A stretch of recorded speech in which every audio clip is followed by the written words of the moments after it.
Say what they're giving us, what Washington gives us, they're not giving us anything, we paid for it.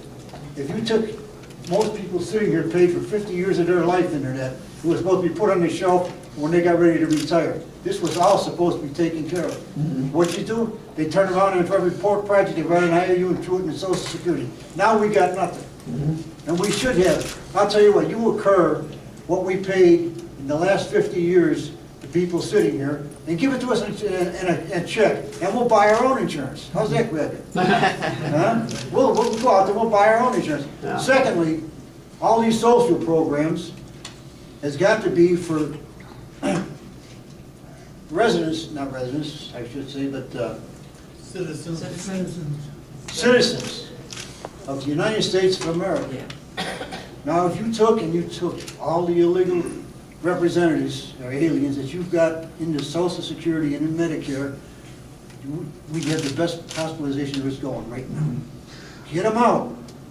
We paid for it, and they walked in here and they're taking it. Right. And you're taking it off us. You're taking it right out of our pocket. You're telling us that we can't get a raise in Social Security. We could get anything we wanted. Let's get it for the citizens of the United States of America, and not anyone that wants to come here. Right. No, that's why I went to Washington, D.C., because I'm upset too. With what I've been seeing the last few years, I'm upset.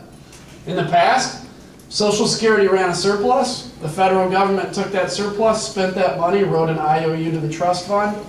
So now we got a whole lot of IOUs, right? What's that worth? But there's a reality. As people live longer, when Social Security was created, now we can maintain, and we've got to figure out how to maintain this current system given where we are today. We are where we are today. When Social Security was created, the average life expectancy was 63. You didn't collect benefits till 65. It started out as a really, really good deal for the government, right? Because most people would never collect a dime of Social Security. They'd pay into it and never collect a dime. And they had a surplus.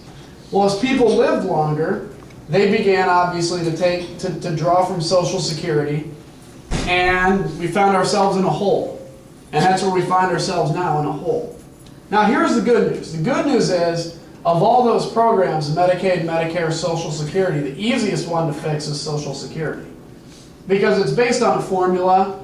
With Medicare and Medicaid, you know, as health costs increase, that adds to the cost of Medicare and Medicaid. And right now, we're not doing a great job of controlling the increase in cost of health care. Social Security is based on a formula, but here's what needs to happen.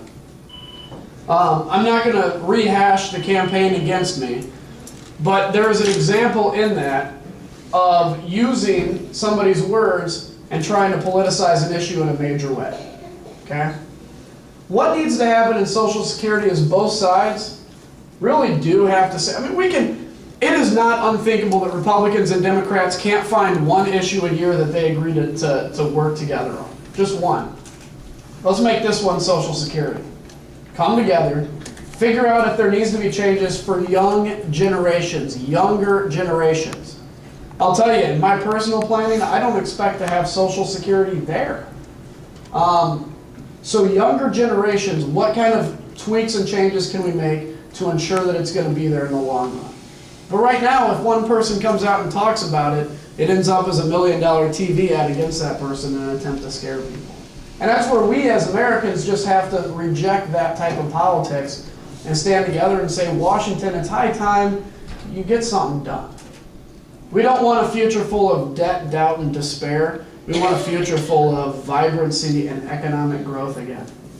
Because I gotta tell you folks, Washington, I know this is a surprise, Washington has not been telling you the truth.